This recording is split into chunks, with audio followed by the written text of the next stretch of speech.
Students, let us start the escape plan today. The escape plan written by Mark Twain.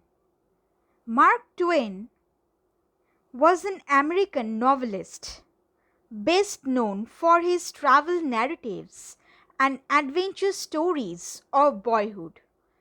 His humor and style of storytelling made him one of the best America's beloved writers.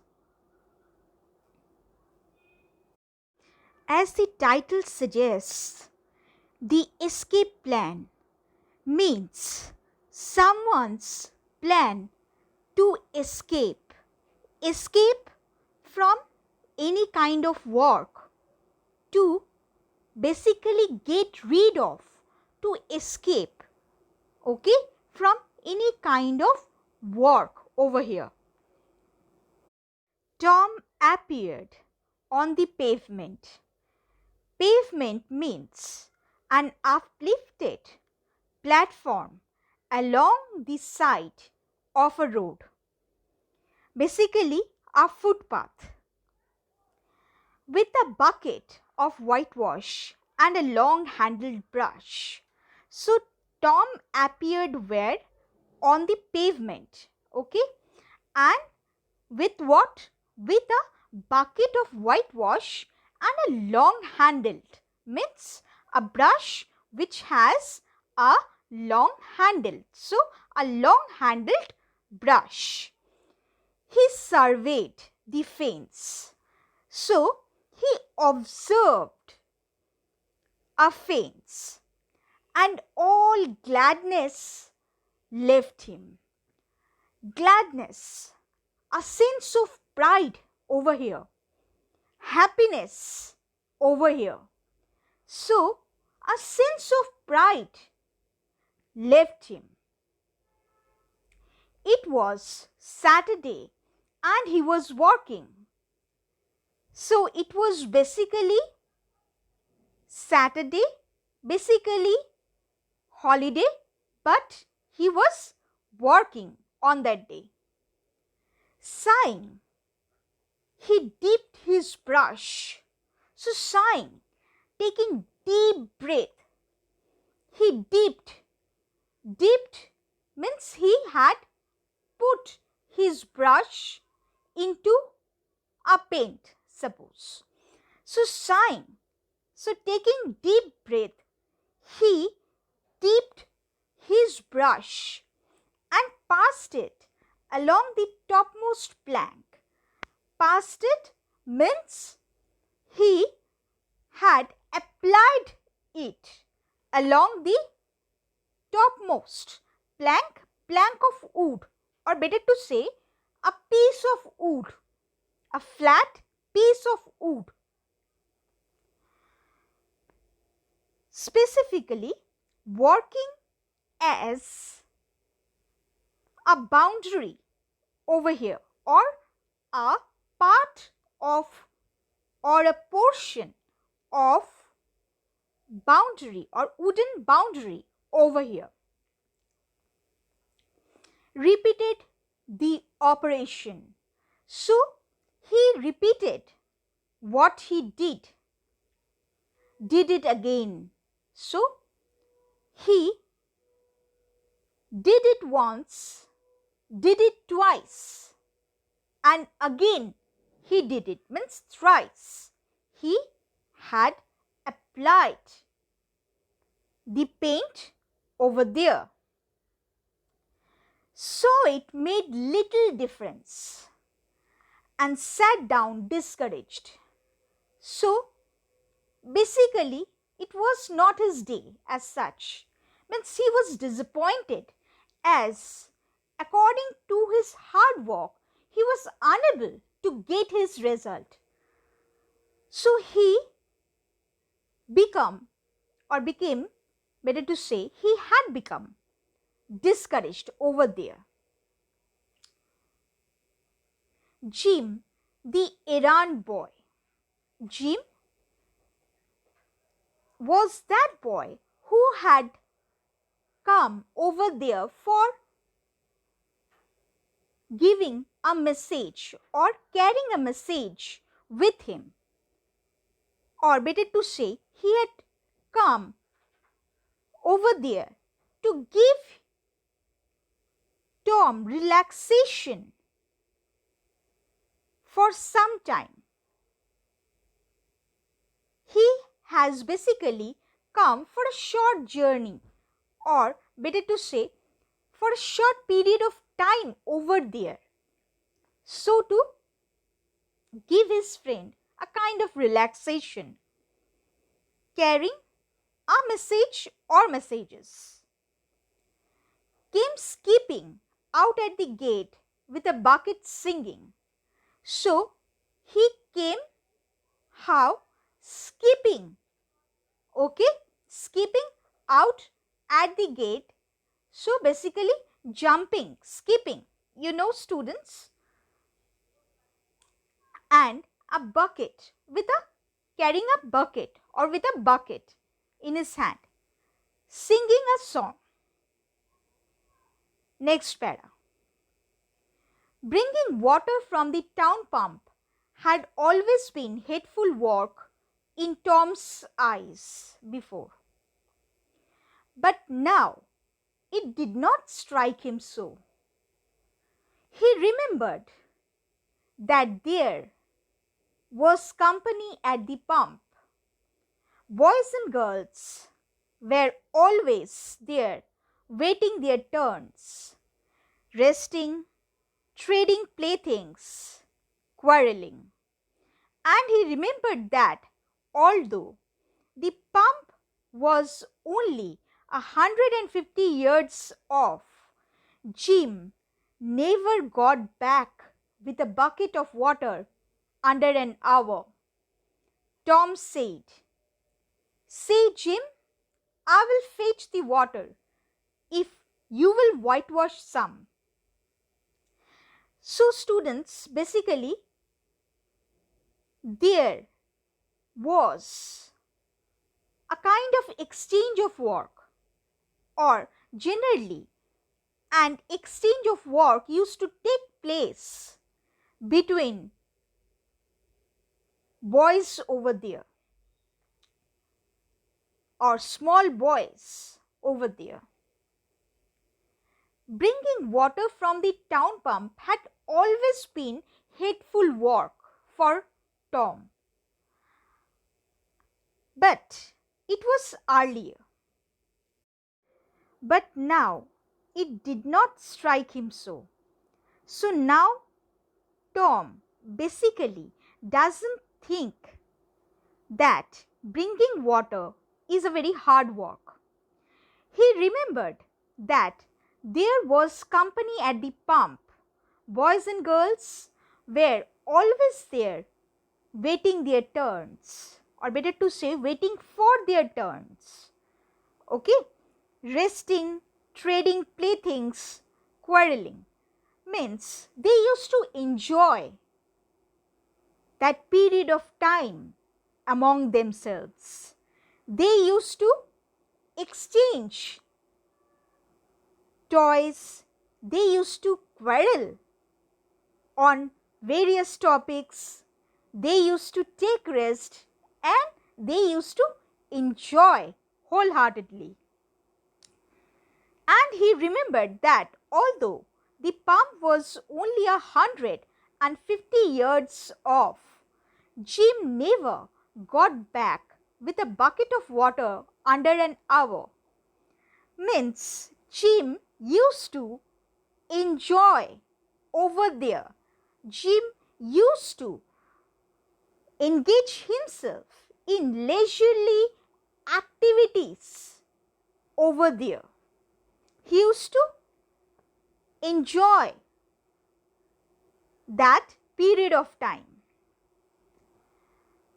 Tom said after seeing Jim that whether he wanted to, or Jim wanted to do some work of whitewashing for him if he would fetch some water for him. So basically there was an exchange of work, students. There was an exchange of work among them. Say, Jim, I will fetch the water if you will whitewash some. So he was offering this exchange. Tom was offering this exchange of work to Jim. Jim shook his head and said, "Can't, Master Tom. All Miss told me attend to my own business." So someone had told him to attend his own business, means mind his own business. So he refused the offer given by Tom. "Oh, never you mind what she said, Jim. That's the way she always talks. Give me the bucket. I will be gone only a minute. She won't even know.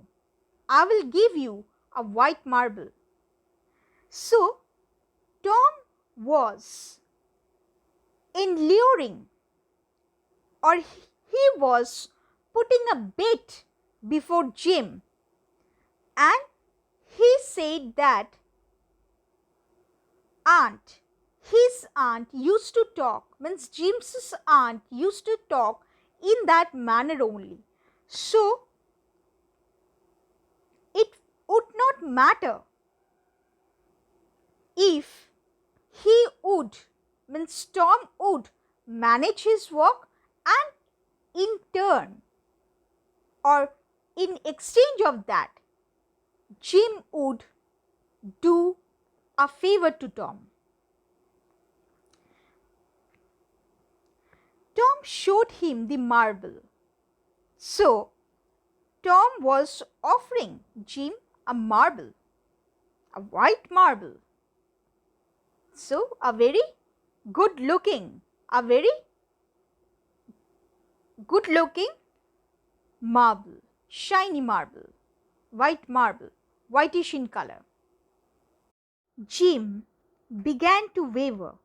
Waver basically over here means somewhat unsteady, becoming unsteady. So although Jim was saying no, but seeing that beautiful marvel before him, he became somewhat unsteady. "My, that's a mighty gay marvel, I tell you." So he was praising that marvel.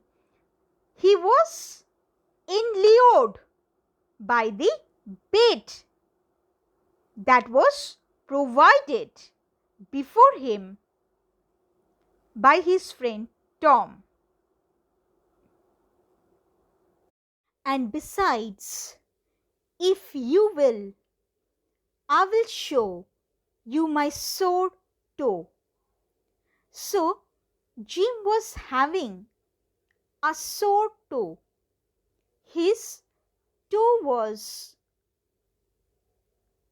injured. His toe was somewhat, better to say, not okay. So Jim was only human over there. This attraction was too much for him. So too much for Tom. He put down his bucket, took his white marble, and bent over Jim's toe with absorbing interest, while the bandage was being unwound. So he was having a bandage. Jim was having a bandage since his toe was suffering. His toe was not well. So he was opening his bandage to show his friend the condition of his feet.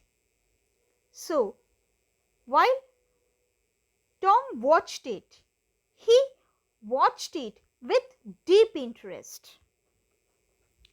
The next moment, he was flying down the street with his bucket and a tingling ear.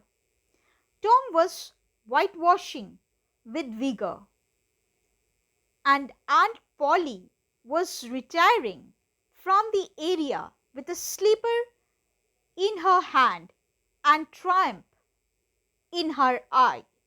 So the next moment, when or after Jim had shown Tom his wound, then he started carrying out his duty by going over there or passing quickly from there with his bucket or carrying his bucket, and he sensed somehow a kind of pricking from the back or a sensation in his back. So someone had suppose given him or had pricked him in his back or given him a kind of indication from back. So he sensed a kind of indication that was coming from back, a sensation that someone else was providing to him. Tom was whitewashing with vigor. So he was whitewashing with full energy, and Aunt Polly was retiring, was going from there or from that area with a slipper, okay, in her hand, and triumph means victory in her eye. So kind of victory, a sense of pride, a kind of victory that was being seemed in her attitude, specifically in her eye. But Tom's energy did not last. He began to think of the fun he had planned for this day, and his sorrows multiplied. So he became more sorrowful. Tom became more sorrowful. His sorrows multiplied, means grown twice, thrice, and even more than that. Soon the free boys would come tripping along on all sorts of delicious expeditions, and they would make a world of fun of him for having to walk. The very thought of it burnt him like fire. He got out his worldly wealth and examined it. So the boys, the free boys, would come tripping, means would come over there for a short trip or for a kind of short adventurous trip over there for having pleasure, suppose, specifically for playing or for gossiping or enjoying over there. So all this thought had burnt him, had basically burnt him from inside, means he was quite jealous. He was not happy with the thought that all other boys would enjoy except him. So he got out his worldly wealth and examined it. So whatever he had, he got out all of them and examined, means one by one he had started to observe, to examine each of them. Bits of toys. So, bits of toys that he had. Parts of toys, suppose. Marvels. So, different kinds of marvels. Or better to say, marvels of different colors. And trash. Trash means over here whatever, or basically what small children have, suppose, for playing. Generally those are not useful for the adult people as such, or adult persons as such, but those are the possessions, or the children considered them as great possessions.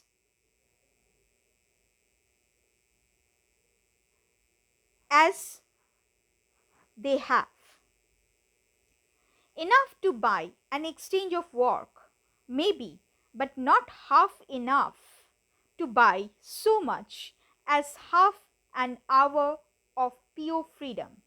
So, by examining his treasure, he had found that he wouldn't get half of an hour also by giving all these things to other boys for doing the work of whitewashing for him. So he returned his wealth to his pocket. So he kept all his wealth to his own pocket and gave up the idea of trying to buy the boys. So, being disappointed here also, he somewhat gave this idea. At this dark and hopeless moment, an inspiration burst upon him, nothing less than a great magnificent inspiration. He took up his brush and went tranquilly to work. So he got back to his work peacefully. Ben Rogers came by presently, the very boy whose ridicule he had been dreading. So, this boy was a kind of bully, and whose ridicule, or how he used to ridicule, that was quite unacceptable to the Tom. Ben's gait. Ben's gait means over here. Gait means a way of walking. So Ben's way of walking was proof enough that his heart was light and cheerful. So he was in a very cheerful mood. So he was ready almost to mock at someone. He was eating an apple and giving a long melodious whoop. Whoop means a kind of loud cry or a sound of excitement, of happiness, or a sound which comes out of happiness. So a melodious whoop. So he was melodiously giving a kind of joyous sound, or he was creating a kind of joyous sound at intervals, followed by a deep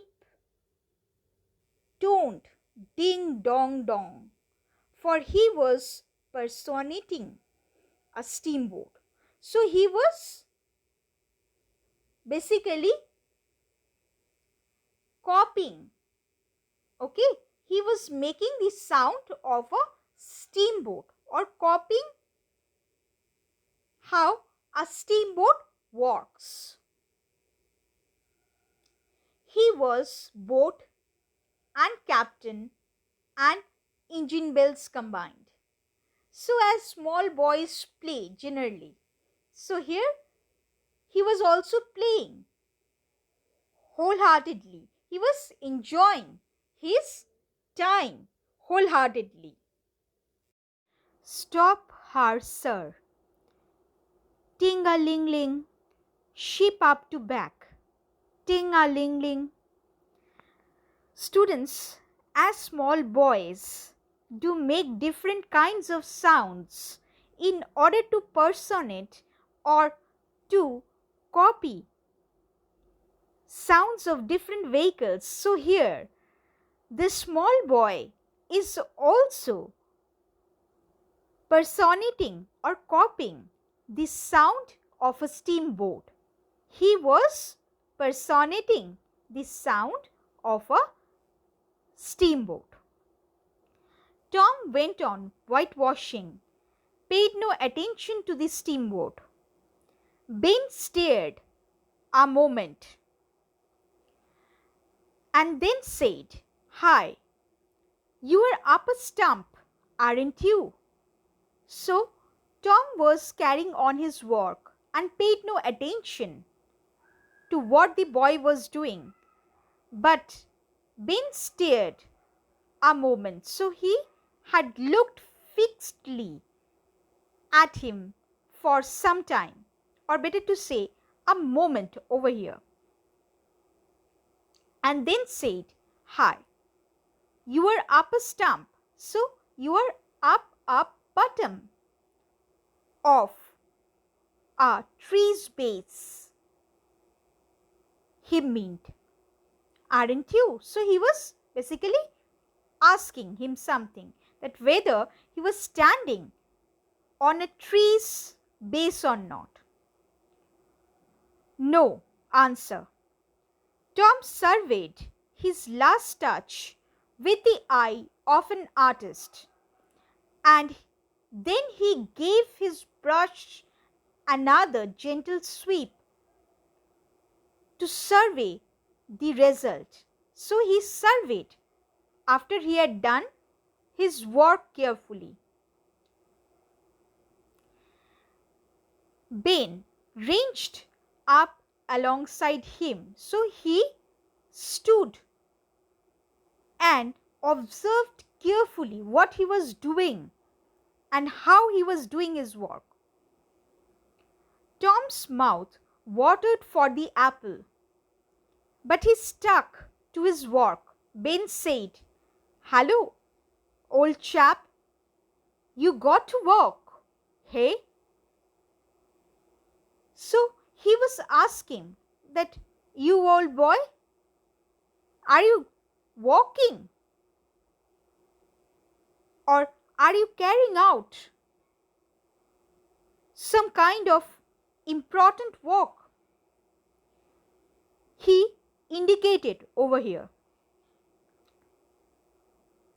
or as he indicated over here. Tom wheeled suddenly and said, so he turned and said, "Why, it's you, Ben. I wasn't noticing." "So it's you I hadn't seen." So he wanted to say that he was so much absorbed, so much devoted to his work that he couldn't notice that Ben came over there. "Say, I'm going swimming." "I am." "Don't you wish you could?" "But of course you'd walk, wouldn't you?" So of course you'd rather walk, wouldn't you? So here he also said that whether he wanted to walk, as by his look, he said, "Course you would." So you would. Or of course you want to, he supposed. Tom contemplated the boy a bit. So he thought about something carefully. Contemplated means thought about something carefully. The boy a bit. So he had given a thought and said, "What do you call walk? Why isn't that work?" Tom resumed his whitewashing and answered carelessly, "Well, maybe it is and maybe it isn't. All I know is it suits Tom Sawyer." "Oh, come now, you don't mean to let on that you like it." The brush continued to move. "Like it? Well, I don't see why I ought not to like it. Does a boy get a chance to whitewash a fence every day?" So, Tom was very cleverly arguing, or he was basically very clever to put his conversation in that manner that Ben would be interested in his work of whitewashing. So he had told that, or he had presented his work in a very interesting manner as much as possible before Ben over here. That put the thing in a new light. Ben stopped nibbling his apple. Tom swept his brush daintily back and forth, stepped back to note the effect, added a touch here and there, criticized the effect again. Ben, watching every move and getting more and more interested, more and more absorbed. Presently, he said, "Say, Tom, let me whitewash a little." So, how Tom had presented his work, it was successful. So, how Tom had put a bait before Ben was successful enough. So, that put the thing in a new light. So, Tom's words or his thought had put his work, his art in a new light. Okay? Or how other people would see that, especially Ben over here. Ben stopped nibbling his apple. So, he stopped eating his apple, enjoying his apple. Tom swept his brush daintily. So, he had done his work very neatly, very carefully, delicately, back and forth. So, he was doing his work very delicately or very dedicatedly as well as delicately. Stepped back to note the effect. And after he had done his work, or after he was doing a bit of it, he used to step back to notice whether he had done correctly or not, to make others feel interested in his work. Added a touch here and there, criticized the effect again. So, he sometimes even used to criticize, or he was sometimes criticizing his own work in order to fetch others' attention. been watching every move and getting more and more interested, more and more absorbed. So he was getting deeply interested as he was watching more and more. And after some time, he had offered Tom to do that work, as he was feeling that what Tom was doing, he was doing something very artistically, in a fabulous manner, fantastically. Tom considered, was about to consent, but he altered his mind. So Tom was supposing, or Tom was enacting before him that he was almost about to consent. He was almost going to say yes, but then he altered. He somehow changed his mind. No, I reckon it would hardly do, Ben. You see, Aunt Polly's awful particular about this fence, right here on the street, you know.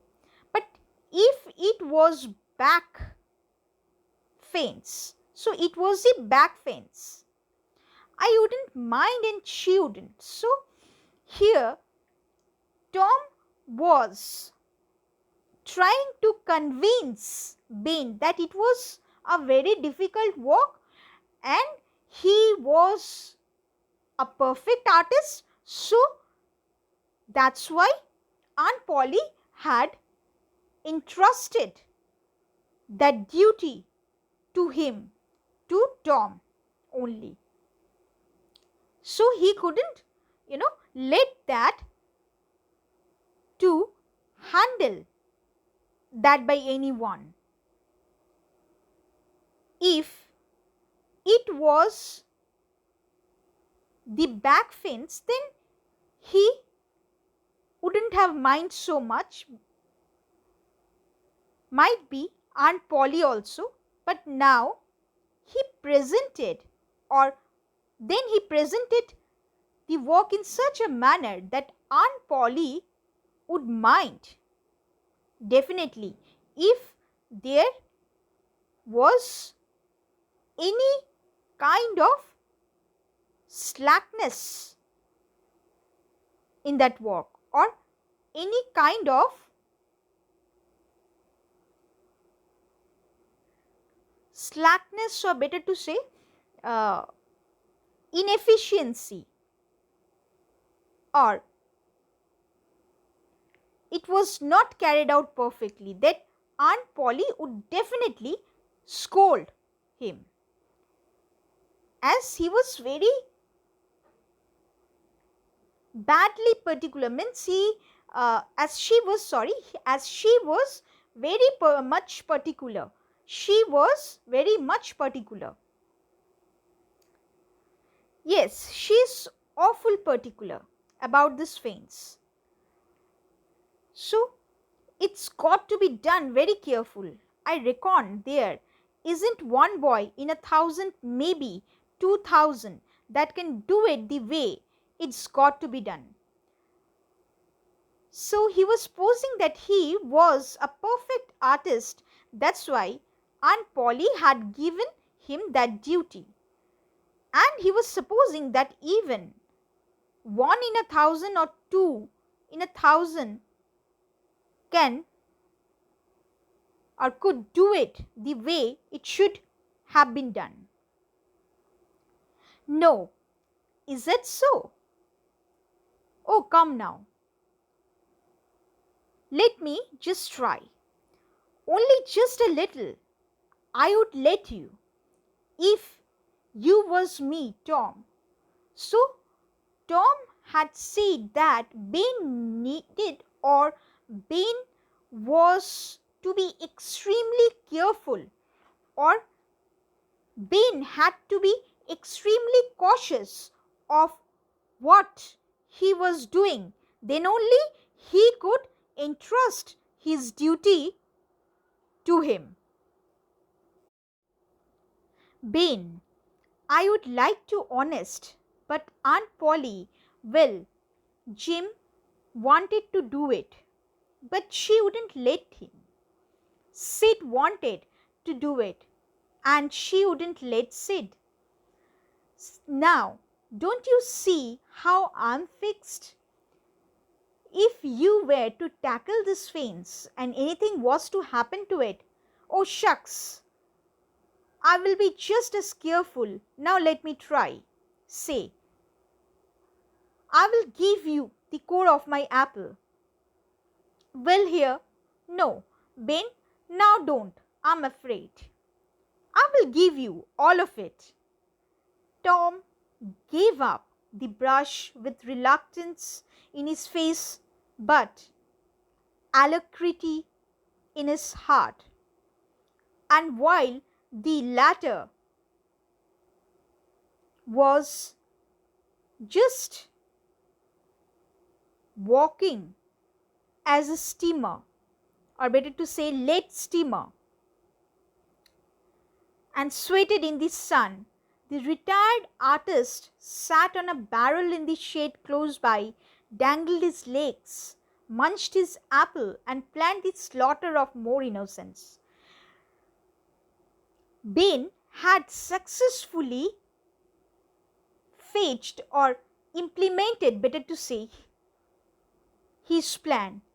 He said that Aunt Polly had refused many other boys to paint it, as it was a work of careful, cautious artist or a perfect artist.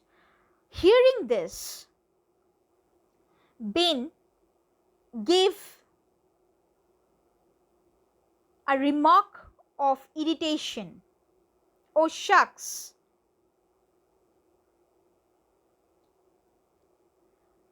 I will be just as careful. And he assured that he would be careful in his work. And he had in turn even offered the core of his apple to his friend. So now, after Tom was successful in his plan, he sat on a vessel, or better to say on a barrel, in the shade close by, okay, in a shade, and dangled his legs, and he was swinging his legs. So he sat like an artist who was retired, and he made other, specifically over here, at first Ben, then others to do that work. He planned the slaughter of more innocents. Means he was planning, or he had planned, or he was planning how to make others fool. There was no lack of material. Boys happened along every little while. They came to jeer. So, jeer over here means to laugh at somebody or to shout rude remarks. So, whoever came over there had to remain to whitewash. Okay, so ultimately they were being befooled one after another by the clever Tom, and were more than willing to hand over to Tom their wealth in exchange for the pleasure of whitewashing the fence. So each and every boy was getting befooled by Tom for enjoying the whitewashing, or to get the chance of whitewashing. By the middle of the afternoon, Tom was literally rolling in wealth. he had, besides the things before mentioned, 12 marbles, part of a harp, a piece of blue bottle glass to look through, a key that wouldn't unlock anything, a fragment of chalk, a glass stopper of a decanter, a tin soldier, a couple of tadpoles, 6 firecrackers, a brush, doorknob, a dog collar but no dog, the handle of a knife, 4 pieces of orange peel, and a dilapidated old window sash. So, window cover, window sash over here, the frame or the cover. And decanter means a glass container for serving wine, and dilapidated over here means old, in a shabby condition. So, he was having many things in return. He was not giving students anything, rather he was collecting from others. Okay, as he was treacherous, he had successfully, better to say, implemented his trick on everyone over there. And the fence had 3 coats of whitewash on it. If he hadn't run out of whitewash, he would have bankrupted every boy in the village. So, hadn't the whitewash been finished, he would have bankrupted, means made every boy zero, or made every boy's wealth, or we will not consider bank balance as such, but we have to consider, or we will consider the small boys' wealth over here in forms of knickknacks. So, what they had with them, they would have been bankrupted of those things. Tom said to himself that it was not such a hollow world after all. He had discovered a great law of human action without knowing it, namely, that in order to make a man or a boy covet here means to want something very much, So, covet a thing, it is only necessary to make the thing difficult to attain. So, in order to make something done, you have to make that thing very difficult to others, so that others would be interested in that. Okay. So, here Tom had indicated on this, or to this very fact. Tom mused a while. So, mused means he had given a thought. Okay. So, Tom mused a while over the substantial change which had taken place in his worldly circumstances, and then went in to his aunt to report the whitewashing job done. So, he had taken rest after he had implemented his plans successfully and made all others do that work very carefully in place of him.